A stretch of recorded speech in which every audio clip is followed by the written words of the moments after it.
Louder with Crowder Studios. Protected exclusively by Walther. And Hopper.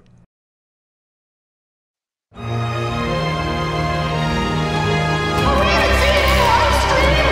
funny one cable, print, and big tech.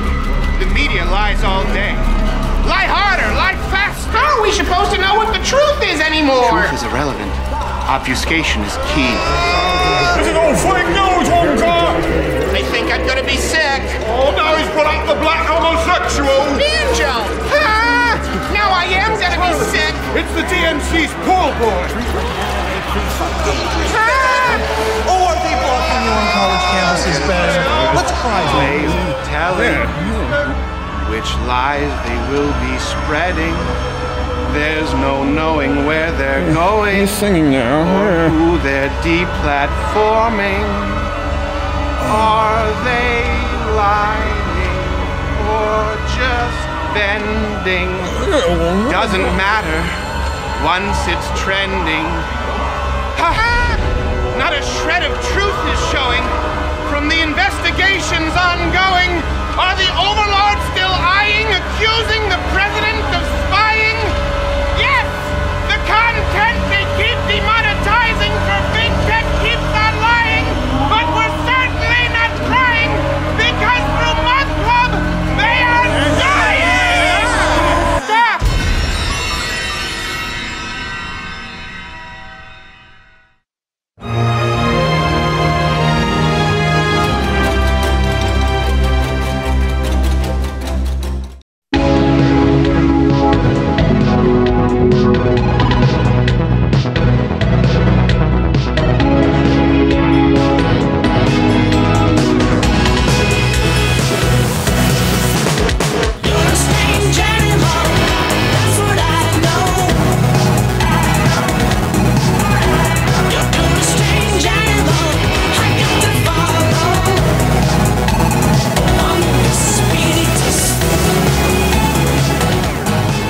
That means that I have marks on my knuckles because we have Representative Dan Crenshaw on the service. And all the ladies and a lot of the men in the studio have been going, that eye patch show. People love it. It works for them. We have my half-Asian lawyer, Bill Richmond, in third chair, along with, because we had a booking error, Mahmoud Al-Mahmoud, ISIS Communications Director. How are you, sir? Doing well. Here again to show you the softer side of ISIS. I am very appreciative you are here. Quarter Black Air, show me your hood pass. What's up, G. bro? Morgan Jr., what's the line of the day? Bridesmaid Red. Oh, Bridesmaid. That's what I thought. Wow. You are going to always be the bridesmaid, never the bride. Yep. I still don't buy it. 28 days? 22. Not 22 buying it. days. Question of the day. Let me ask you this. Was this President Trump's breakthrough week of winning? Are you tired yet? If so, what was your name your favorite win this week? Also, Notification Squad, please let us know if you're subscribed or alerted to notifications, how you're receiving them, because a lot of people say they're not getting them. Yep. We don't know what's going on. We need to know. We can't play by the rules. We're going to have Representative Dan Crenshaw. We're going to get into the top wins of this week with President Donald Trump. So much Wittig, frankly. How do you feel about that, Mahmoud? Well, you know, a week where you're winning is not a week where we're winning, so not that great, but that's kind of why I'm here. So. Yeah, one hell of a week for us, though. Offering different points of view, like Brian Stelter's program. Leading the news, for those who weren't following, the FBI is now reportedly probing why charges against Jussie Smollett were dropped. This comes from the New York Post. There's confusion as to why charges were dropped, even though there was evidence for a conviction, is what they said. Many of us are confused, too. Thankfully, the actor promises to answer all the questions in his upcoming tell-all, If I Totally Did It, which seems... And all signs, by the way, point to a highly partisan decision made by the district attorney's office. It's suspicions that were all but confirmed after this leaked phone call. Oh. Yeah. Okay, so we now do, in fact, have the check the suspect paid the two brothers with. The suspect paid by check. Okay, got it. And we now have the receipt for the rope the brothers bought for the noose for the staged attack. Okay, noose. Got it. Now, the department believes that this, in combination with all of the other evidence, should lead to an easy conviction of Jussie Smollett. Wait. Jussie Smollett as an empire? Yes. Oh my God, I love that show! Well, justice is blind. That doesn't. Yeah, look, unless you're a rich gay black guy. Apparently so. And look, I don't want to pile on. Anybody who's having a bad day like he is, Jussie Smollett would like to pile on. He would love to pile on, of course. Yes, I know. But he should definitely get whatever penalty it comes with what, 16 charges? Yeah. $10,000 and what, 15, 16 hours worth of community service. What would I don't that think usually that's be? normal. Half Asian lawyer Bill Richmond. I mean, he's got so many different things. You know, the amount of money that was spent by the city dealing with all of this is not even, I mean, we're not coming anywhere near that with what he's done so far. And Rahm Emanuel's pissed and going after that money. He said he's actually going to tally it all up and send him a bill. And when Rahm Emanuel gets pissed, someone gets finger poked in the shower. Naked, by the way. None of this would be happening in Chicago if Carl Winslow was still patrolling the streets. You know what I mean? I do. I think something was lost in translation. That was not a documentary film, but it's tough to know now with Amazon Prime. They all bleed together. In international news, New Zealand is now calling for citizens to voluntarily surrender their guns after the mosque shooting. Of an estimated 1.2 million guns in the country, the total number surrendered thus far is 37. Oh, wow. Ouch. Amazing. So this comes from BuzzFeed. The Prime Minister reminds people that, quote, to make our community safer, the time to act is now in a country where there is one gun for every 4 people, or is seen after encouraging gun owners to surrender their weapons, 1 gun for every 4 people. That's awesome. I now love New Zealand. I really do. I mean, they overreacted a little bit with this, but I love the New Zealanders. Like 37 of us are going to come out and do it. What did you think would happen? Yeah. You know what we definitely didn't need there was anyone defending us with a gun. Exactly. That's the conclusion. I think that guy should donate his gun back. Yes, exactly. Which irony of ironies. The guy that defended him and chased him off. Oh, yeah. We tried something. We tried something like this when we overtook Raqqa. We did this whole, turn in your head thing. Nobody does it. Nobody does it. Total failure. That's true. Yeah. Call me New Zealand. I'll tell you what we learned. We'll set it up. I don't even know who the Prime Minister is, but I'm sure he's free. Turning to religion. Who cares? It's an inconsequential country. And now they'll be pissed, and I don't care. That's how you know. Turning to religion, the Pope, for some reason, really, really doesn't want anyone to kiss his ring. Here you go. I can't believe that's real. When asked, the Pope said, do you have any idea where those cardinals' mouths have been? It's been like while he's in the kitchen. Which, by the way, is why when offered, refuse the syrup. Always refuse the syrup. In other news, Louder with Crowder obtained exclusive audio from the Pope's lav mic. If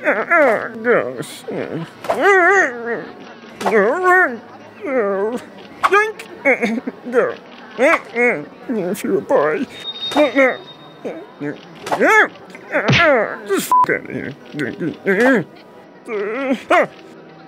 Okay, hi.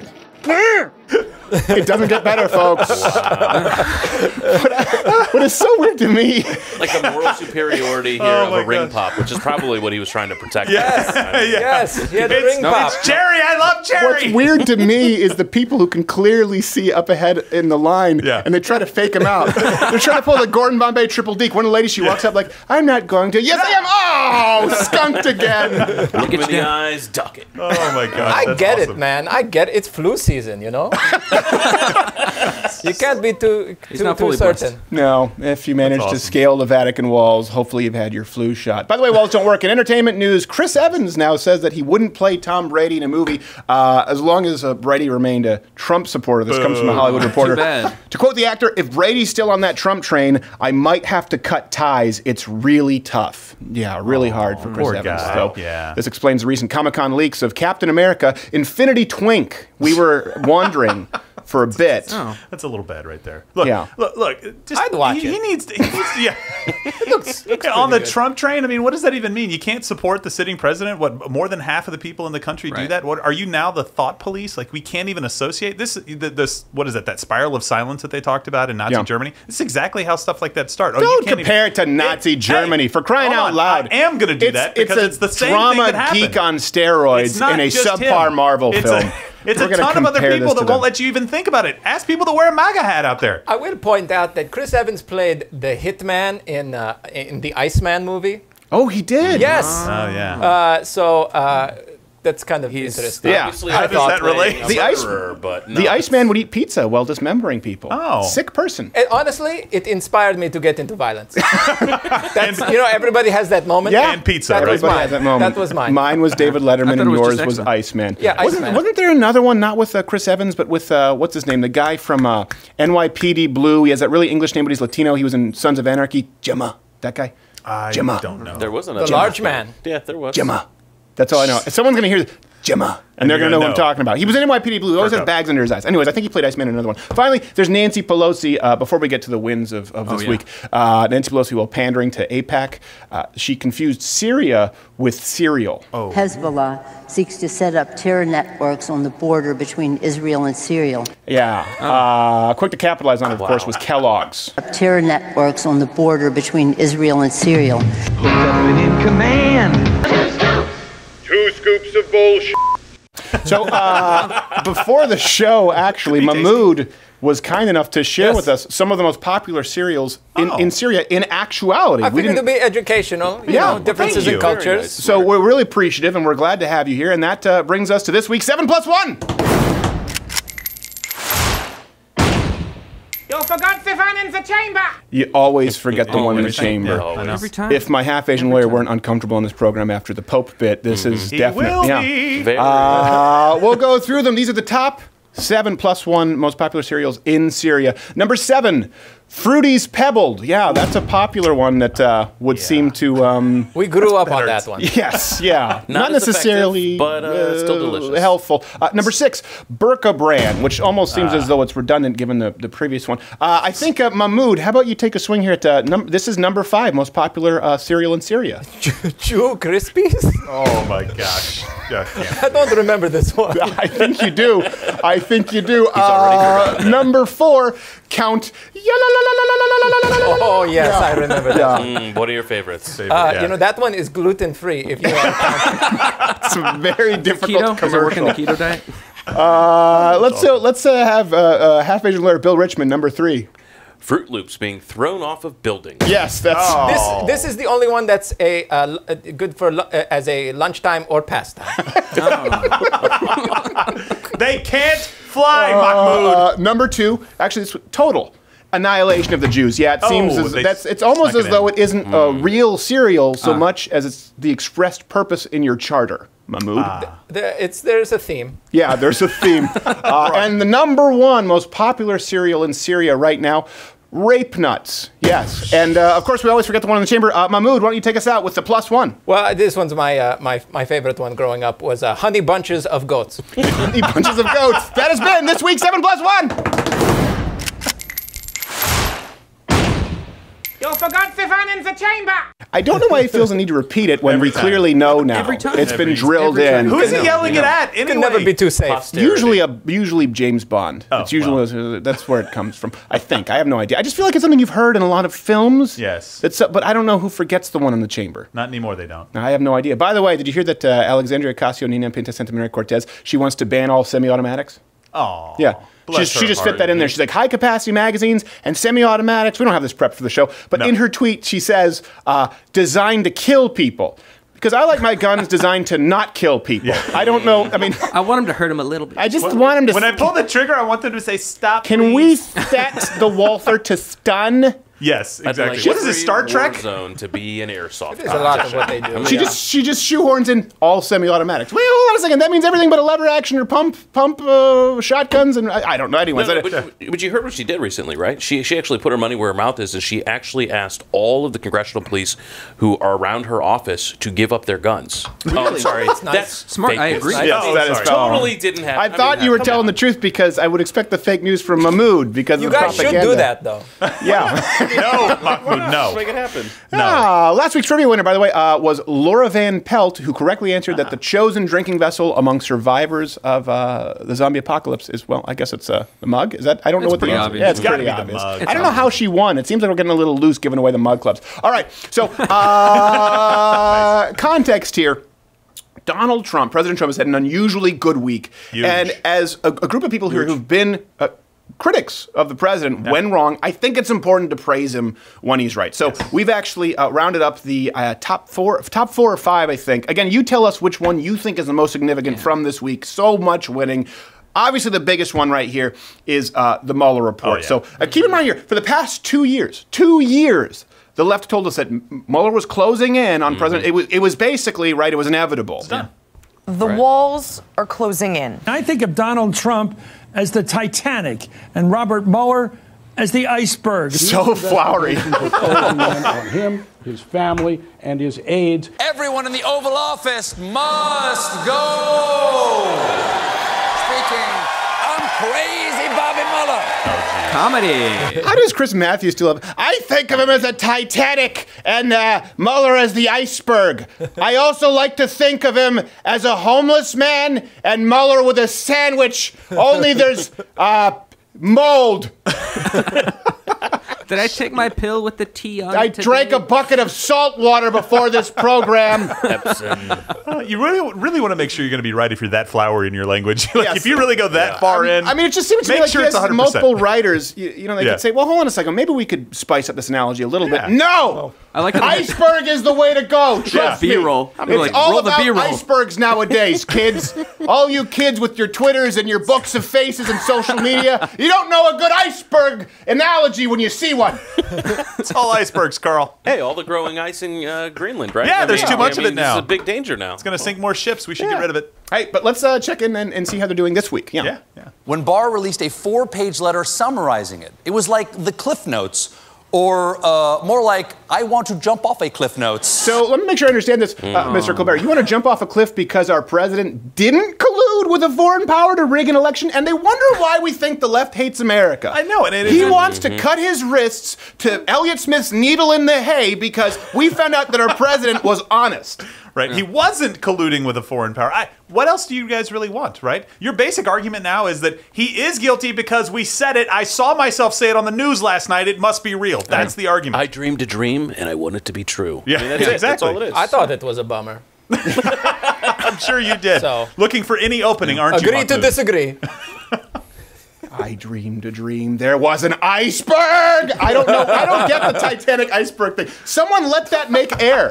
Please, if ever I'm doing something, I'm sure that this program alone, we've done things that are far lazier than that. That being said, it still doesn't come across as off-putting. Remember, by the way, how all of these progressive outlets, they were outraged when Rush Limbaugh said that he hoped Obama would fail? Oh, Remember yeah. that? They're saying he's un-American. Well, we were supposed to think that he had committed treason just because he wanted Obama to fail with a socialist agenda. You know, like giving sweeping legislative control over the fifth of the U.S. economy, record job low participation, with that kind of thing. Exactly. He just wanted him to fail at implementing an agenda, but now it's fine to wish that the president was a Russian asset just because it would be a point to your political team. And these are the same people who talk about political division all the time. This is why I don't want to find common ground. How do you find common ground with someone who is bummed that our president didn't collude with Putin? Yeah, and he's not for socialism. That's totally fine. By the way, like a silver lining to Bernie, he's brought all the socialists kind of out of the closet. It's actually kind of a nice thing. Ocasio-Cortez as well. Yeah. They're out in front now. Back in Obama's day when they're like Limbaugh's saying socialism, it's not socialism. Now it's like, yeah, he was remember right. they said, I think they're saying socialism because they can't say the N-word. Yeah. That's what they remember that? That's what they used to say? Yeah. They said it's a dog whistle for the N-word. That's right, it was. Yeah. Yeah. See, because but now it's out in the open. All of the noted socialists throughout history were black people. No. And then right away when they say, yeah, well, you're socialism and you're racist against Obama. Well, okay, give me an example of successful socialism. Whitest country ever, Norway. Yeah, let's go with that. Nice. Denmark, you prefer? You prefer Iceland. There are icebergs over there. It's misleading. It's a great country. Win number 2, Michael Avenatti. And I just need to, hold on, just say it and let it ride. I don't need to say it anymore, but I'll explain it because, I feel like you deserve more content. This is the lawyer who represented Stormy Daniels, porn star suing Donald Trump. Julie Swetnick. This is something, people remember Stormy Daniels. They don't remember Julie Swetnick. She was the one who accused Kavanaugh of running Quaalude rape gangs in high school. Entrepreneur, apparently. That phrase actually made headlines. Accused sitting Supreme Court justice of running Quaalude rape gangs. What? What do you mean, what? You don't remember this? I don't remember We the headline. covered it live! I don't remember the headline. I remember the story. No, you probably remember I remember it, actually, and I'm still waiting to see how it turns out. This Avenatti thing, this one caught me off guard. I really thought that this guy was a good guy. Do you know what? Half Asian Bill, did you know anything about Avenatti before this?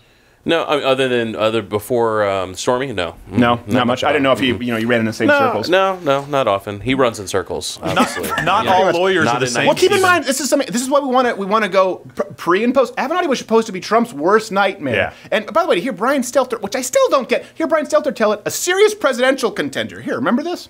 Well, you know, if anyone knows a con, I guess it would be Donald Trump. This guy has Or zero you. credibility in the eyes of most Americans and certainly in the eyes of the world. He's Look a at Cuomo. habitual liar. The dominoes have This is already started to legitimate fall, news. and I truly believe that this is the Achilles heel of the president. Looking ahead to 2020, one reason why I'm taking you seriously as a contender is because of your presence on cable news. By the way, can you be any more transparent, Stelter? By the way, the reason that I think it would be great that you were in office is because you do my show. Like, we all know you want an in. Exactly. Fat, ignorant, bald, and gay is no way to go through life, son. I don't get the Stelter thing. Can someone who lost, someone at CNN had to pick between Brian Stelter and someone. There was someone else. There's someone who came in second. There was a lineup more than the people lining up to kiss the Pope's ring, and someone said, "You, Mr. Stelter." That's got to be the worst second place ever. I get why you guys watch and hate America when you watch our news. Yeah, I don't know. I see Stelter. I feel like it almost reminds me of your wrestling, where you have the heel. You know, I got you. Yeah. I feel like, you know, maybe he knows what he's doing. Maybe a little bit. A little bit. He's like a Ric Flair, He's getting what he I wants. guess. Or Jesse Ventura. He's getting heat. Okay, so anyways, back to Avenatti. I got so distracted by Stelter. Someone please explain to me the Stelter thing. Here's the thing. Like I've talked about school choice, I don't understand the case for it. I can understand the case for Bill Maher. I certainly understand the case for Jon Stewart. I know you guys don't like Colbert. I think Colbert can be very funny. I understand Anderson Cooper, okay? I get it. He was great on The Mole. I understand Don Lemon because, you know, he seems like he could be intelligent sometimes. He seems like he's relative. Brian Stelter has, please, someone make a case for any redeeming quality for this man. He makes everyone else around him look much smarter. That's it. I mean, That's it. He found it. And I just read today that he's straight. Okay, so Michael Avenatti. How could we know? Michael Avenatti now been arrested for a $20 million extortion plot against Nike, embezzling clients' money, defrauding a bank.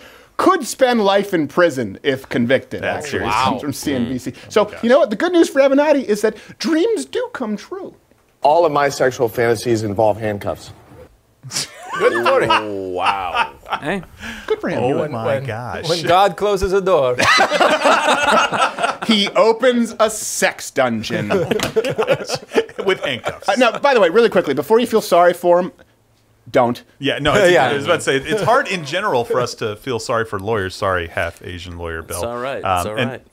I'm asking, is anybody coming to his defense at all? Like, it's been crickets for this guy. Stormy Daniels threw him under the bus. They're all like, ooh.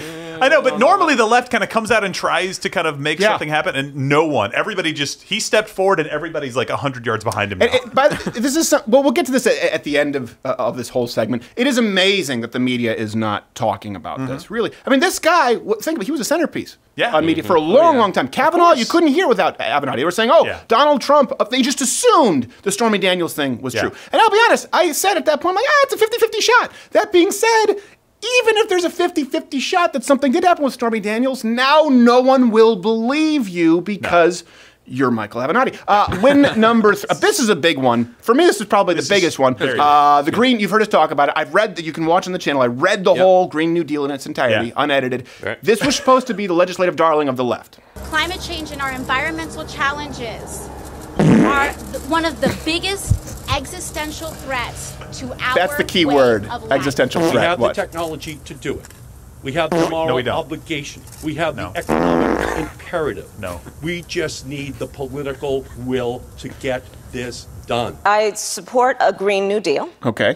And I will tell you why. Climate change is an existential threat to us. She said that word again. No, she said it again. Today we say to Donald Trump and the fossil fuel industry that climate change is not a hoax, but is a massive threat, an existential threat to our country and the entire planet. Apparently, our greatest existential threat tallies up to a whopping 0 votes of support.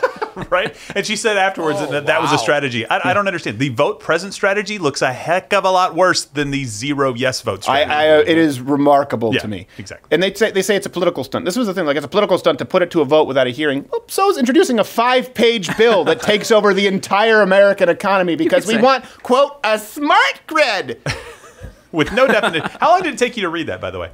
16 minutes. 16 People can go watch it. Reddit Instant. 16 minutes to read the... Demonetized yet? The whole... Oh, it's never monetized. What do you think? What do you think was going to happen? They just saw a Green New Deal, and they said, oh, Crowder, Green New Deal. This matches up with an algorithm of screw. Fourth win this week, President Trump's emergency declaration. So for people who haven't really been following the timeline, and this is kind of difficult, I think, for a lot of people, back in February, President Trump declared a national emergency.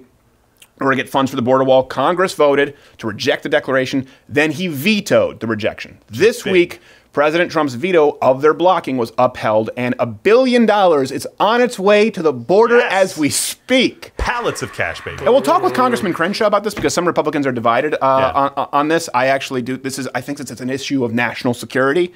He does have the authority. What do you think, half Asian Larry Bill Richmond? Absolutely. I mean, there's no question. I mean, I've said this before. I've got family in El Paso. When you go to El Paso and you look right there between the border of America and Juarez, Mexico, is a wall. And no one is saying that there has to be an exact same wall across the entire border, but there needs to be security. So putting $1 billion into something as important as regulating what can come into this country, both from a physical sense or a person sense, is been the policy strategy of every single nation that has ever existed or that hopes to exist. Or keep in existence, right? So, and this is really 2 wins in 1 for him. When you're a president and you pull out your first veto, that's a big deal. That's putting everything kind of on the line, because if you lose that, you're pretty powerless after that. Yeah. So he was able to sustain the veto, and he's getting his border wall. So this is huge. A veto stings, but to Brian Stelter, maybe the $1 billion going to it will act as a salve. Nice. Do we pronounce the L in salve? Salve? Salve? Salve? Salve? I don't know. Salve doesn't sound right. I don't know. All I know is you pronounced Nike right earlier, so that was Did I say it correctly? Yeah, I think so. Good job. I don't know. Maybe. You know what word I pronounce incorrectly all the time?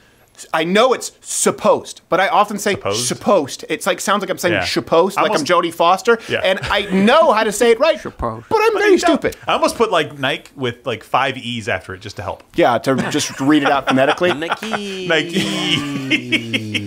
No, that's what the children say when they jump from the 4th-story window at the factory. What's Mahmoud? Before we get, what's the ISIS policy on national immigration? I think this is where I feel like more of a Democrat, because I don't want you to have a wall. First of all, and also I agree in part with some of the statements made as far as the Green New Deal people. I do think that your days are numbered, and just ours. Yes. It's a localized phenomenon, is what you're saying. Almost exclusive. You want to hasten the end of America? Just the great Satan and the little. By the way, you guys cannot see how funny my half Asian Larry Bill. He's positively tickled pink this whole time next to Mahmoud. Mahmoud, you bring joy into everyone's life. We're hanging out. We're having fun. Good time. I might be the lawyer. Social divide. By the way, here's the thing. It doesn't matter where you stand, and Republicans have this debate. Conservatives have had this debate about the national emergency, and I think it's a healthy debate to have. That's a good example where we can find common ground or have a healthy debate. Regardless of where you line up, this is definitely a win from President Trump's perspective. But you don't have to take my word for it. We have 2 national emergencies, one declared on the southern border where the president transfers and is taking away millions of dollars from other agencies to address a wall, which doesn't even solve these issues. Why? Yeah, it helps. Why? It Why helps. are we going to waste billions of dollars on a medieval fortress that won't work?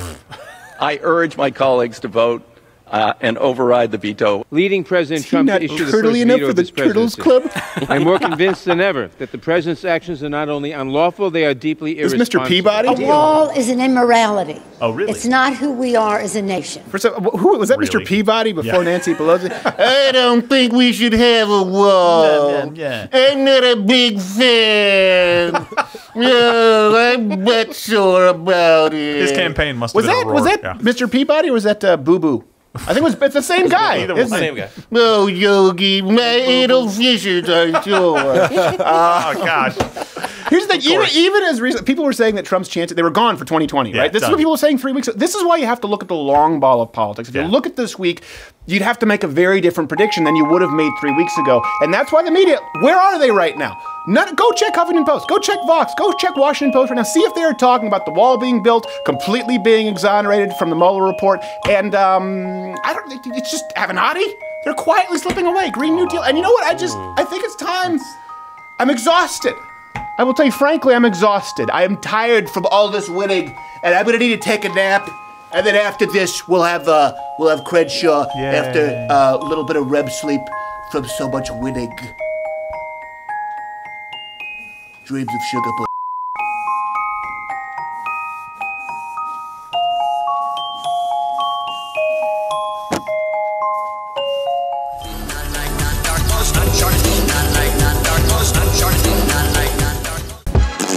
Usually when I'm talking to a French, I'm insulting him or his mother. You know, there's a lot of rape that goes up in rural Wisconsin at truck stops. Or who they're deep platforming. Ready? We're rolling? Tapet. Tapet. Tapet means in French. Usually when I'm talking to a French, I'm insulting him or his mother. You know, there's a lot of rape that goes up in rural Wisconsin at truck stops.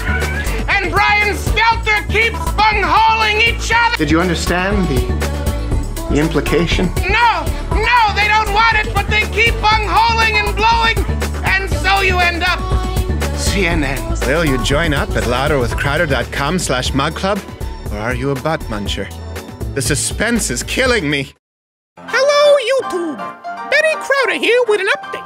As many of you know, this week I was quite sick. I had to get a surgery on my tooth infection, and after the anesthesia, I started shaking and convulsing like Michael J. Fox on a tilt-a-whirl. I was at the hospital for 4 days, during which time I lost 6 pounds and chewed out my IV and catheter. But they cleared me to go home, and now I'm giving it a little of this and a little of that, and I'm back fighting pots. And now I can say at 4 months old, I am officially the most expensive puppy in the world. And they still don't know exactly what's wrong with me. So as shameless as it sounds, if you want my continued medical care, and you don't want Betty Crowder to die, join at louderwithcrowder.com/mugclub. Why, I oughta. You're an M&M. There's no point in wondering where your pockets are. Tasting smooth, creamy milk. You're an M&M. It's alright. There's no sense in wondering where your pockets are. I just realized I went the wrong way on that, where I'm supposed to do this and lean into it here like the Hogan, but I leaned in this way, which I think means, you know, that I'm functionally retarded. I think it means that there's a serious problem and I'm in trouble. And I'm in trouble because our next guest really classes up the show. Elegant guest. And a lot of our fans have been asking for him to be on. Let me just give him his intro, because a lot of people complain if we don't give them the intro, but everyone already knows who he is. They've been all at Twitter. See what I did there? All right. He is a representative from Texas' 2nd Congressional District. I wouldn't have gotten the number right otherwise. I just know he's a representative. But more importantly, more interestingly, former Navy SEAL officer who earned 2 Bronze Star medals, Purple Heart, went to Harvard after military service, and a lot of people know, you know, he lost his right eye serving in Afghanistan Certified due to an IED. You can follow him on the Twitter at Rep. Dan Crenshaw. Representative Crenshaw, thank you for being here. Sorry, Tycoon Crenshaw, you told me before the break. Thanks for having me, Stephen. This is awesome to be with you. I am very glad to have you here. And just to get the discomfort right out of the way, and I'm going to be hypocritical, how annoying is it that everyone always asks you about your eye patch first, knowing that I just did that? Oh, well, no one's as annoying as you, I guess. Oh, jeez. Really? And Pete Davidson threw you a few jabs, and I topped the list. I feel horrible about myself. No, you're great. I'm a big fan. No, I don't mind. It's part of my story, and frankly, being in politics is telling your story, right? Because you do have to connect with people in order to get them to believe that you should represent them. There has to be some kind of human connection, and sharing part of yourself with them is a big part of that. So I surely expect it. Right. Well, I appreciate how level-headed you are. I want to get to that as it relates to Trump a little bit. But since we led with that, Pete Davidson obviously got in trouble for mentioning your eye patch on Saturday Night Live. And I remember a lot of conservatives were outraged, saying he needed to be fired. Then you appeared with him and buried the hatchet pretty quickly. That's not typical. And we're held to that same standard as a comedy show, where often I say, listen, I don't think you want to take everything that we say 100% seriously. What inspired that? Because that is counterculture to the outrage society in D.C., both on the right and left. Yeah, and it's something we got to fix in this country because it's out of control. Yeah. Of course, going back in time a little bit, just so everybody understands, there was certain elements of his joke that were like, they were kind of funny, but, kind of offensive. But first he said that I looked like a hitman in a porno, and I was like, okay. I'm curious at what kind of films you're watching, Pete, but I wasn't like, I just, is this a genre? Like, it just brought up. I think he just went down Avenatti's client list and just searched those. So, but that wasn't the part that got everybody riled up. It was the part after that. Maybe he misspoke. Maybe it was scripted, funny. Who knows? But he just said, "I know he lost his eye in war," or whatever. Right? It was dismissive. That's what made everybody angry. So I woke up the next day, and to a bunch of texts from friends, and noting that this had happened, and we kind of watched the media outrage sort of play out. There was a lot of outrage for it, and I was expected to make a comment on it, and I can't fake outrage. Right. I'm not good at that. We have very dark senses of humor in the SEAL teams. True, yeah. Examples of that. So we're pretty used to having thick skin, and so I have to admit I was not.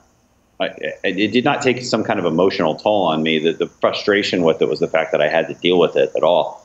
So I just kind of said what I felt, which is like, listen, don't. Try hard not to offend people, but also try hard not to be offended. I think that's a good way to live in this world. And just because our society at this moment tends to value and I would say elevate this sort of victimhood mentality and elevate this aggrieved victim status. It's like, man, if I could just be an aggrieved victim, then I'll really be right. Then I'll win. That's kind of a terrible place for our culture to be. Right. And I don't want to be part of that. And so there was no reason to demand apologies for any of this nonsense. Right. That's a good point, though. That's a really good point. Not a lot of politicians, we make that point on this show, but yeah, the seeking affliction, as you see with people out there. And people say, well, why would anyone want to be in this? And then insert minority class of the day here. I go, well, I don't know, because you could get off faking hate crimes, for starters. Exactly. I mean, but rich Hollywood. So it's across the board at that point. Let me kind of moving on from that. Let me ask you this. How have you become, I mean, obviously as a freshman representative, and we use that term a lot, but so popular, despite being one of, I would say, the few balanced viewpoints out there, if people follow your social media, on President Donald Trump. A lot of people are seen as either never Trump or they're seen as MAGA hat wearing. It doesn't matter what he does. You praise him where he's right, and you called him out. You criticized him when he was talking about John McCain recently and criticizing him and lobbing some attacks after he had died. How do you remain so popular? Because there aren't many people who seem to figure out that equation. Well, I mean, we haven't done a poll. I don't know that I'm so popular. I can tell you with our viewers and our readers. Yeah, they love you. Oh, yeah. I hope so. Because I think people respect intellectual consistency and honesty. They just want you to tell you why you're saying what you're saying. Mm-hmm. They don't want to feel like it's just part of a political calculation. And so the way to avoid it looking like it's part of a political calculation is for it not to be a political calculation and for it to actually be true. Right. Okay. And listen, I don't take swipes at the president just to do it. Okay. A lot of never Trumpers just do that. Right. I think they do it just because it's become part of their brand and they just can't help themselves, and they forget to defend conservatism.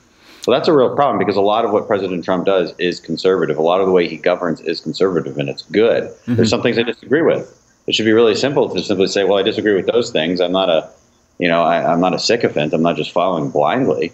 Yeah. So, well, that segues into an interesting point. First off, I love that Beto O'Rourke had to respond to your tweet in an interview with was it Chris Hayes? I don't know. Hayes actually called him out on that, which was interesting. Yeah, Chris Hayes. I'm still, by the way, if anyone can explain the Brian Stelter thing to me, please let me know. I still don't get it. We just talked about that a couple. I don't understand it. I don't get it. I love that he was forced to respond because of your social media. But let me ask you this: you've also held a position on the border crisis, right? And a lot of people have talked about the constitutionality of that and the state of emergency. You were just explaining this to me during the brief break. What is your stance, and how do you justify it as a consistent conservative? Because, I mean, it may surprise a lot of people. Yeah, I've got a series of things I want to point out to my conservative colleagues who I think rightfully have concerns over it. Okay, so there's a couple arguments, right? One is that it's not an emergency. Okay, well, the counter argument to that is, well, yes, it is an emergency, and the numbers dictate that it is. Okay, last month there was 66,000 apprehensions. Depending on how you measure that, almost 80,000 just last month. Yeah. Yesterday it was reported that we're going to have the highest amount of daily illegal crossings in 13 years. The other reason it's an emergency, and a humanitarian emergency at that, is because our system is designed to encourage immigrants to drag children across, because they know if they bring a child across, they get let go into the population. We have a whole new generation of dreamers being created because of that. And that constitutes a crisis. All right, there's more family units being apprehended than ever before. So that's a problem. Is it an emergency? Yes. Is it different than it was even a year ago? Yes, absolutely. There is a different situation. Okay, so that's that part. Then there's the constitutionality of it. Now there's two elements of the Constitution that I believe butt up against each other here, and you pretty much have to decide which one you value more. On this side, you have the appropriations part. Okay, that's Article 1, right? Congress is in charge of appropriating money. You can't just change that. Now, technically, the president is reprogramming money. He's not taking it out of the Treasury like the Constitution says you can't do. But that's just that's a technicality. There's the other part of it, though, which says that the president needs to faithfully execute the law. That's Article 2. Well, what law are we talking about? Well, how about U.S. Code 1325, which is... Is this how popular you are? Is this your computer letting you know that everyone's texting you right now? All right. Yeah, it's good. I wish I could make that. If I mute that, I wonder if I mute you. That's the problem. That's okay. We'll deal with it because we love because you're so cuddly. Sorry. And you were talking about, so yes, you were going to the president after you got into the constitutionality, Article 1, and now we're going to... you're going over to the president and what kind of falls under his legitimate purview, I believe is where you headed. Exactly. We want you to faithfully execute the law. And 1325 is a law. It says you cannot cross the border illegally. And so it's not being enforced right now. It's the president's job to enforce it. So, again, those two butt up against each other. I value that one. I value the one that says we have to protect our country over this other one, which is an appropriations law that was passed by Congress. So that, coupled with the National Emergencies Act itself, which clearly puts it in writing and statute to use that act in that way. Right. I think we've got a pretty good case. Yeah, I would agree with you. And that actually would be one of the few areas where people could look at executive orders and say, as it relates to national security or national emergency, that's what the role of the president is effectively. It should be limited. But if it deals with national security, obviously that he's called the commander-in-chief for a reason. And I think it does come down to, I guess, the gray area of whether you consider the border crisis a national emergency. I think you've made a very strong case. And this brings me to something else here. There are a lot of similarities between you and... Go with me here. So don't take offense to it right away, because what I'm about to say is way worse than what Pete Davidson said, but I'm going to bring it all back home.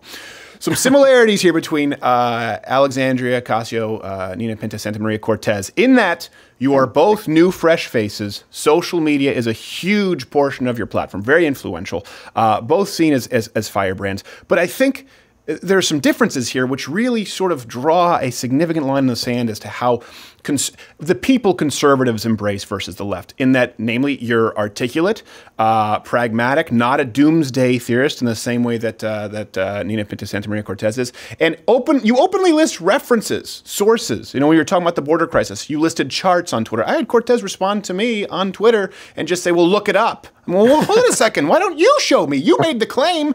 Have you heard these comparisons before? And do you see it as a good thing, something that you embrace? I think. No, I was hoping you would just continue your list of compliments, but can't go on forever. Yeah, the interview can't go on that long. But when we get off air, I can make sure I'll make you feel very comfortable. I'm married, by the way. People are going to take that the wrong way. I mean, I'll make you feel comfortable in coming back, because I took it the wrong way. Yeah, I took it the wrong way. I apologize. Hey, Ted Cruz came back. Hey. 4 times.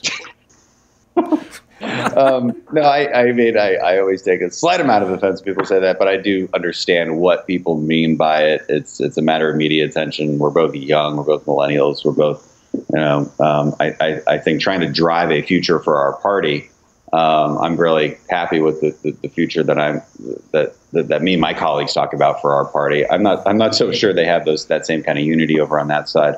You know, and listen, you brought up something, which is defend what you're saying. You know, and unfortunately, we're getting too comfortable in this culture with this idea of kind of bold ignorance, right? Where it's just like if you're emotional about it, if you're genuine, if you're authentic, then the facts don't matter, right? Right. And I think she's actually said that before in an interview. She said something along those lines. Well, Vox and Huffington Post said that even if Cortez, I believe it was either Vox, Huffington Post, it might have been Washington Post, so I don't know exactly, but we did a piece on it not that long ago where they said it doesn't matter if she hasn't ironed out all the details because she's morally right. She's fundamentally morally right. And for me, I go, well, how do you know that you're morally right? The facts should line up with how you feel. The facts should line up with how you're emoting. And if they don't at all, well, chances are you're probably morally incorrect. But they grant her, and especially the media, I know this sounds like a tired trope, but you deal with this all the time as a conservative. The media really does prop this up and assume the moral high ground to someone like AOC.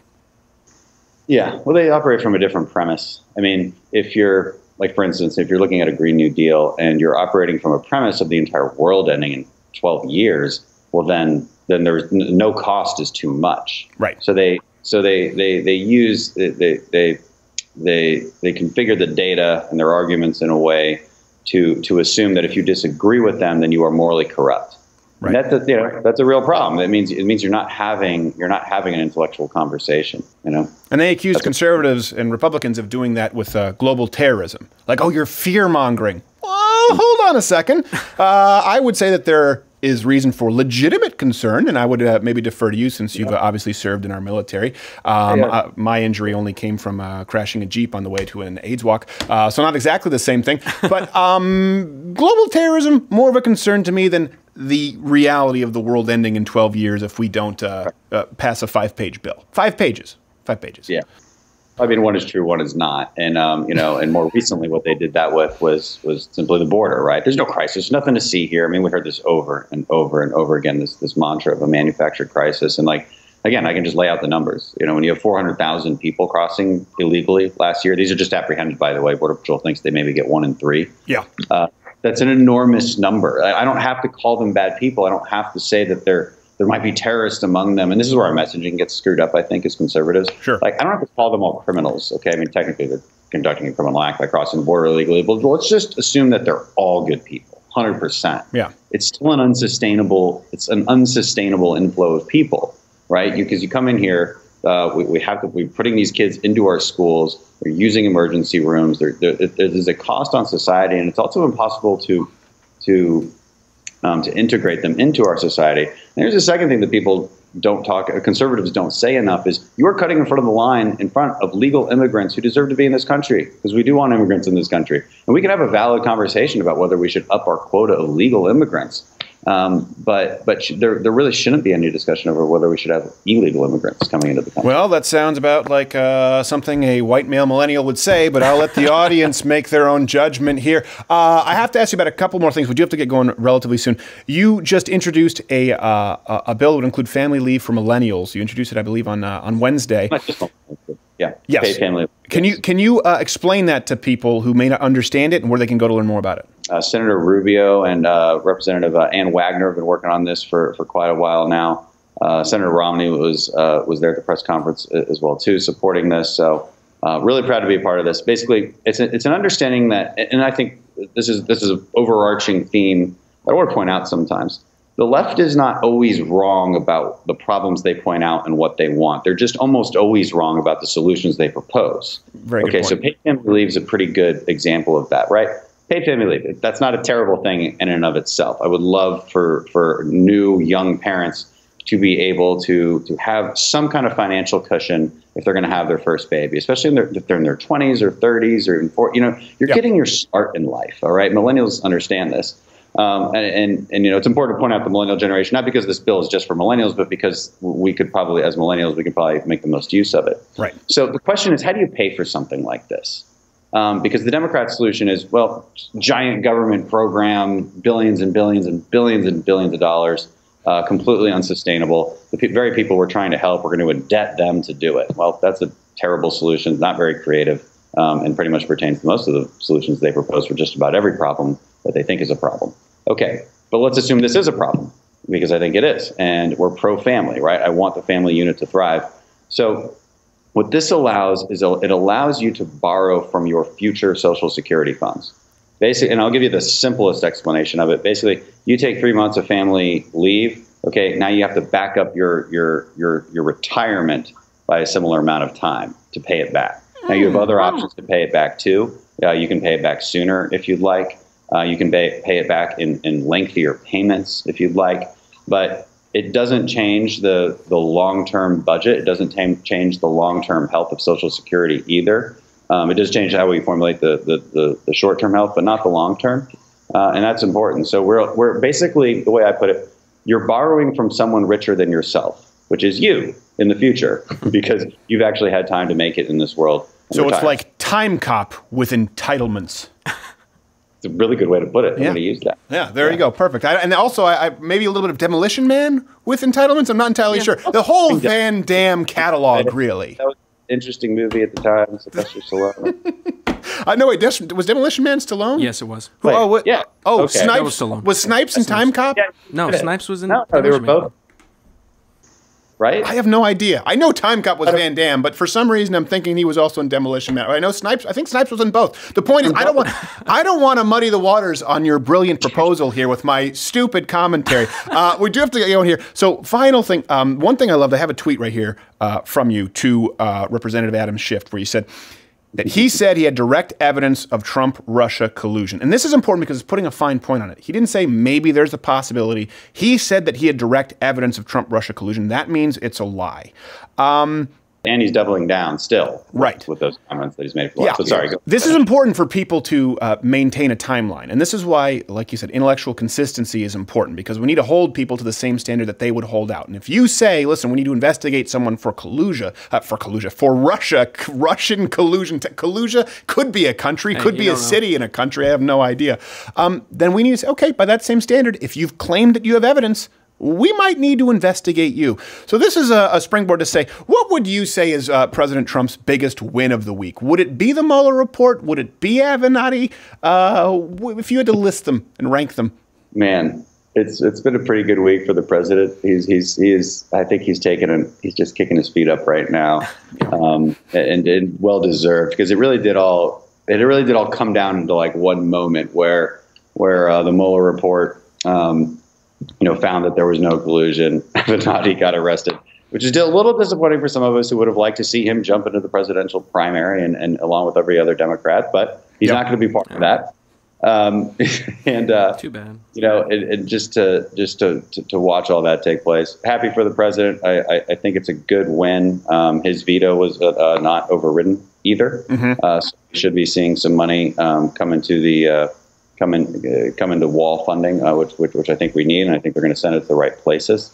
I think just west of El Paso is the last I heard on that, and I don't think that'll hurt our military readiness either, based on where I'm seeing that money come from, or disaster preparedness. So these are all good things. The president's making good on his promises to actually secure our country. We have all found out that he indeed did not collude with Russia. I'd never really thought he did, but it looks like we now have a lengthy investigation that shows that he did not, and Democrats really need to accept that. The one thing I want to say about Adam Schiff is he used his position on the Intelligence Committee to make everybody believe that he had access to information that he really didn't. Yes, and that is extreme. That's beyond dishonest. It's one thing to just kind of say it, as politicians always do, but he really abused his position, and that's really problematic. Yeah, and sometimes President Trump can come across a little nutty, but I think that anyone would lose their marbles a little bit when people are out there claiming that you've done something that you haven't done. I think anyone would go a little bit nuts in the public eye, where they're going, hold on a second, you're trying to obstruct justice. What? Obstruct what? There's no crime. And they're afterwards like, well, there's no crime, but maybe obstruction? We don't know. And he's going, Schiff. That's how I feel. But I will say this, we have to get going, and I am tired, and you must be exhausted from all the winning. It's so much. I think people are getting tired. People can follow you at Rep Dan Crenshaw. Is there anywhere else that you would like to plug real quick? Yeah, well, at Rep Dan Crenshaw, I got another Twitter account at Dan Crenshaw TX. We use them both. They're both great follows. Please follow both. Instagram, Dan Crenshaw TX, and just search for Dan Crenshaw in Congress and on Facebook. We're everywhere. Crenshaw, thank you so much for being here, sir. I appreciate it. We must go. We're going to wrap this up in a nice ribbon. We'll be back after this.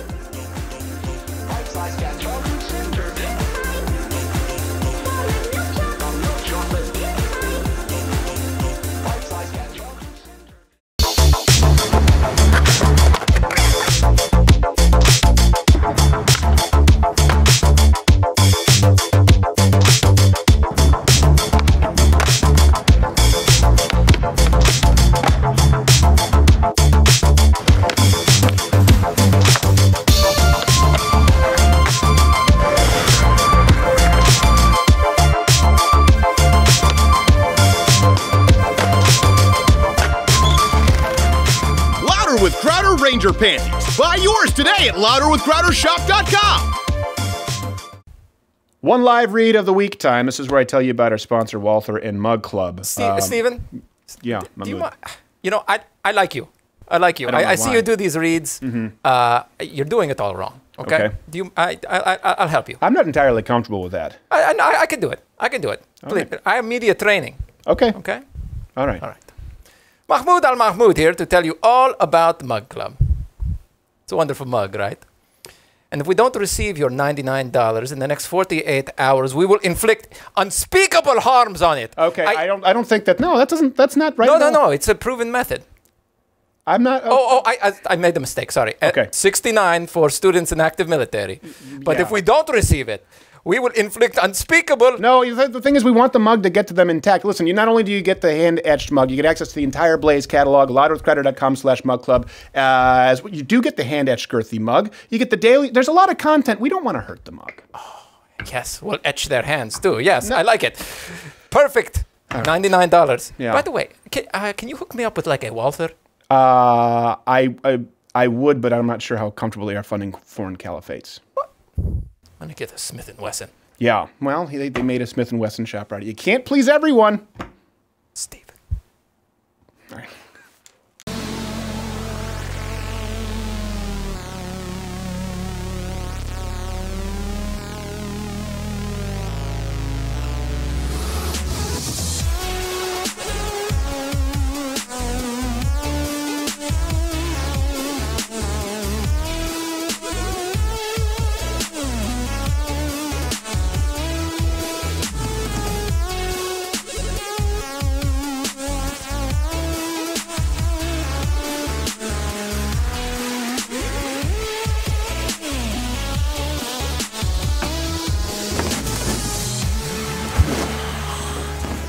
That was the blobfish. Have you ever seen a blobfish? They're disgusting. Oh yeah, the blobfish. There's no reason for. I didn't really feel like doing the drowning dance and that much energy because Dan Crenshaw really took it out of me. Oh. Representative Dan Crenshaw. He just looks too badass all the time. I need to issue an apology really quickly before I get to the closing segment here. Johnny Depp, I'm sorry. I'm sorry, Johnny. I have given Johnny Depp a rough time because I do think he's kind of douchey. But yeah. When he was accused of beating Amber Heard up a little bit, I think we had a bit about that at that point. We weren't really condemning him, but his drunken tirade where he threw the. Turns out she kicked his ass. Yes. So I hope that guy I hope you take her for everything she's worth. So really, you're probably taking yourself for everything you're worth because probably a joint checking account in that household. Let's be honest. So this week, and you can bring it up there, Garrett. For those who didn't follow earlier, I was subject to my first auto accident as a passenger, I should say.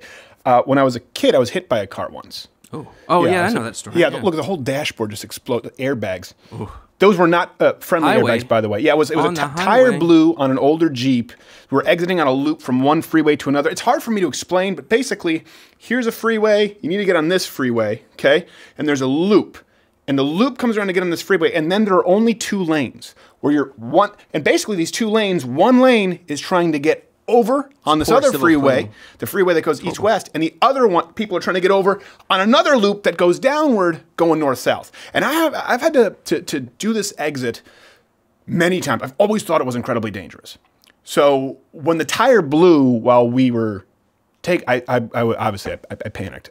Looking at it now, it doesn't look so bad, thank God. And it really was not as bad as it could have been. We're fortunate that actually, ironically, the complete spin out of the car, which could potentially increase the force of we went into the concrete girder. Oh, yeah. I think caused it to scrape a little bit, which cradled. Saved you a little bit. The crash. I mean, the frame is totaled. I heard concrete. I was like, oh, man, yeah, the frame is completely. Well, it's a Jeep with a metal bumper. And the bumper's completely broken. The steel frame completely cracked, bent. And it breaks my heart because Johnny Boy, who was driving, loves that Jeep. But it could have been a lot worse. Thank God he's fine. He'll get another Jeep. So I say this to explain to you what happened and to let you know that I understand that this isn't exactly a scrape with death as many car accidents could be. But at the time, I didn't know that. So at that moment in time, feeling the tire blow out in one of the most difficult loops in Texas, all I knew was just pop! Spin, screech, and with each spin, I can just see 2 lanes behind us, the 2 lanes, one of which is going very, very fast, and the other people are coming in on a blind loop, and then spin, spin, spin, spin, at concrete girder, spin, spin, spin, cars going by, and it felt like they were getting faster, and the concrete girder was getting faster as it came into view. I thought it might be, I really thought it might be curtains. In retrospect, no. But it's kind of like that kayak story that I've told you about before. I think where I was sure that death was just like my parents were going to be on shore and just I couldn't turn a kayak over. It was one of those old, like the seal skin kayaks. I've had that before. Not these open kayaks are kind of today. scary. Yes, especially when you have no idea. It was just at a cottage. I'm going to go out. Doesn't Thought I was sound going to die. like a smart design. Let's stick you inside of a kayak and you can't get out. Well, they needed to be watertight back in the day. Yeah, that's what they did. Yeah, but the thing is, I bring it up because. Obviously, I didn't die in a kayak. Obviously, we didn't die in this car crash. But at that moment, I thought this might be it. This is how it ends. And I got that kind of flash that people I wouldn't say that my life flashed before my eyes, but let me explain it. In this short moment, like a million different thoughts were going through my head. After it happened and I kind of got to download, I was going, oh my God, how did I think of all these things at that second? So first off, was obviously, my God, just please straighten out. And then I thought this exit is the worst. And I remember thinking this, I like, damn it, this exit is the worst city engineering in history. And then I thought, I'm never traveling in an old Jeep with crappy felt seats again. And then I thought, oh, okay, we're definitely spinning out. And then I thought, God, just please let us crash somewhere, not into these 2 lanes. And I thought, oh my God, we're going to crash. And now I just really hope that another car doesn't come and hit us. And then it hit me, okay, I could die right here. I remember that thought going through my head, this could happen. Just and the odd thing is, I was oddly accepting of it. And sometimes in those moments, it's kind of a silly but perfect example of ego. You try to almost strike a bargain with God. And I remember thinking, you know what? In this moment, I remember thinking, death would be okay. I just don't want to get hurt. So let me die, that's fine, but just don't let me be crippled or maimed or pried out with the jaws of life on a nightly news in a quadrant view. And then there was a moment when the airbags went off. Again, these are mid-90s airbags. They were certainly not soft. It wasn't like being cradled in your love's bosoms at all. These were decidedly unfriendly, aggressive airbags. They went off, causing my head to what I can only imagine was like getting paddled back and forth between the unsupportive bucket seats like a pinball. Just, and I couldn't hear anything. Everything went completely white. Things slowly kind of came back into view and sounds warped back in. Smoke was coming out of the dash. I think it was the airbag gas. I don't know. I've never had airbags deploy before. Certainly not in I don't know, it's a 90s model Jeep, I think. It was total sensory deprivation. And I couldn't really move when I came to. And there was a moment there where I thought, oh crap. I'm still here, but I can't move. Cars are coming. They're going to hit us. And then I thought, oh crap, I'm still here. I don't know how bad this is going to be. And I can't move. And we're being upset about it. And thinking about it now, it's pretty disgusting. I'm pretty disgusted that I thought that. And sometimes there are aspects of yourself that you can't really fully understand until you're put in that kind of a scenario. But isn't that the way it often goes in life? Many times we'll do anything just to avoid the pain. Sometimes we'd rather take the loss, the finality of defeat. Or in this case, I'll take death instead of being in a wheelchair. It sounds silly, but I remember thinking that. We'll take that finality rather than the pain of the struggle. And I think I know why, at least in my case, in trying to deconstruct some of this, because I had, afterward, there was a lot of cornucopia of adrenaline-induced, visceral, emotive reactions. And many of you watching the show know that I'm not a big fan of cliches, not the Oprah-friendly sound bites, but usually because they're often untrue. And in this case, one that comes to mind we hear a lot is people aren't afraid of being powerless. They're more afraid of being more powerful than they can possibly imagine. Something along those lines. Neither one of those things is true. No one wants to be powerless. And I can attest to, in that moment in time, I was trying to control aspects of the uncontrollable. But I think the reason that many of us will find the out, look for it, take the defeat over the pain of the struggle is because we all find comfort in the idea that our limitations, our burdens, or even our ultimate defeats are completely out of our control. Right? I remember if I die, I die. It's just my time. That's out of my hands. But if I don't, the ball's back in my court. If I don't die, this might hurt a lot. I might have to go through a really tough climb just to get back to capable. And it's an even harder pill to swallow that sometimes we feel the setback is out of our control, but the recovery is on us. And that's a lot to take. That's hard. And that's life. And you know what? That never changes. Let me give you another example from this crash that'll hopefully explain it. Again, to explain a lot of the crap to unpack that I'm not proud of as it relates to ego. Right after the accident, my friend Johnny Boy, who was driving, was shaking. My vitals were fine. His blood pressure was through the roof. I could tell he was out of it. And in the past, I hope he doesn't mind me sharing this, I asked him before. I know that he has had absent seizures when he was young. So I was very worried about him because he was shaking. So our wives, Tim and Manny, who work with us, they're fantastic. They came and got us off the freeway, went to a nearby McDonald's. Right away, I said, Johnny has to go home, send him home. And I remember telling my wife and the team that I was pretty much fine, and I just needed a moment to gather my bearings. It was a lie. I lied. I did not feel fine. And I said to them that I thought I could still go down to the AIDS walk and do the whole day of filming. I said I just needed a minute. It reminds me of that scene, and if you ever saw the film Regarding Henry. Did you ever see Regarding Henry? Yeah. It's where Harrison Ford gets shot. And I think it's the most accurate depiction of the kind of shock in that scenario ever put on screen. Maybe along with Captain Phillips. That was really good too. But Harrison Ford is at a convenience store getting a pack of smokes, and a guy holding up the store, he just demands his wallet and he shoots him. And Harrison Ford doesn't spin over like in a spaghetti western, or he doesn't scream in pain. He just holds up his hand, and Harrison Ford is, no, wait a minute. And he's just hold on a minute, and he falls over in shock. And he's bleeding. He was shot. And it's almost more impactful when you watch this because you think that's probably how someone might react. That's how I felt at the McDonald's at that point. I was saying, I'm fine. I just need to take a second. But the adrenaline dump stopped, and I'm pretty sure the airbag boxed my right ear because I couldn't hear. All day it was ringing, just so that a high pitch ringing like in Saving Private Ryan. I couldn't hear out of my right ear for the rest of the day, and that was my equivalent to saying, "Well, hold on a minute." I was sore, I was tired, I couldn't hear, I didn't feel fine. You know why I lied? Because of ego. I was thinking of the people depending on me, the people that we employ here, the idea that this story would circulate and that they would maybe say, oh man, Stephen was such a trooper. He went on down, he finished the segment anyway. And so I lied. And I said I was fine. But I remember when I was saying it, I was looking to my wife. I think we've all done this at some point. I was looking to my wife with the eyes saying, I'm not fine. I'm not fine. Step in here. Call it. Don't let me go.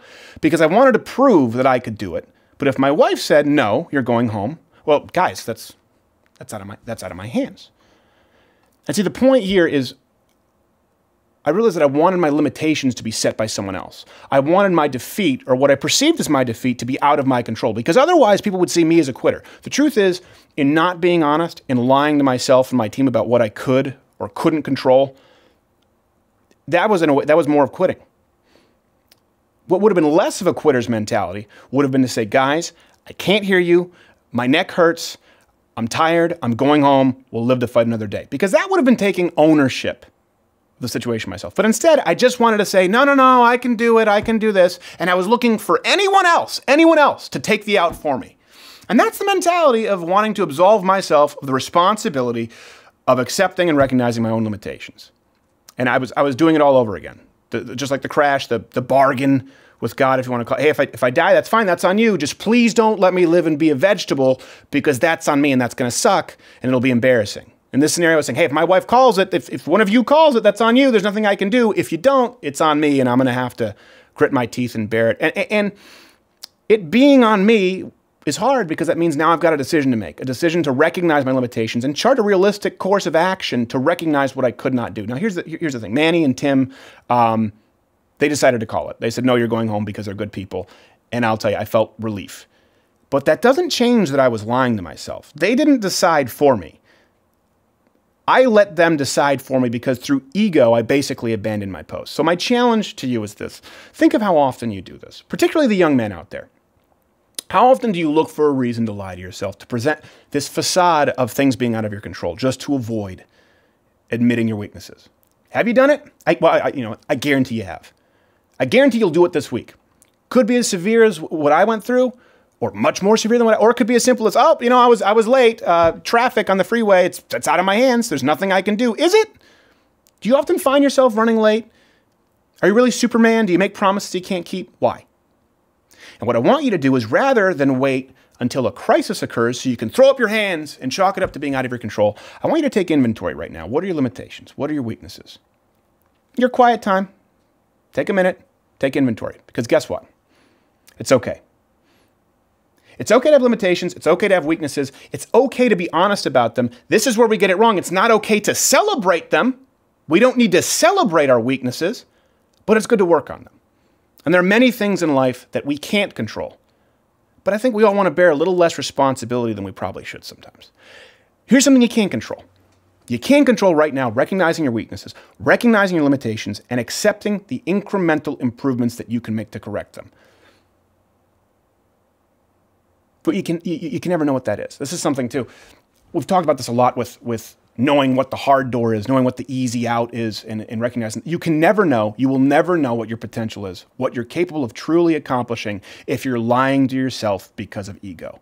The guy who claims he can do it all and can't, okay, is of far less value than the man who can look you in the eye and say, you know what, I know that I can do this because I know that I can't do that.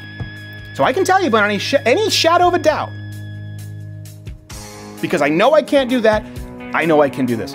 That's what the world needs more of. That's a real man. We get it wrong a lot. Take that experiment with you this week. See how it turns out. Don't crash. It only takes a time.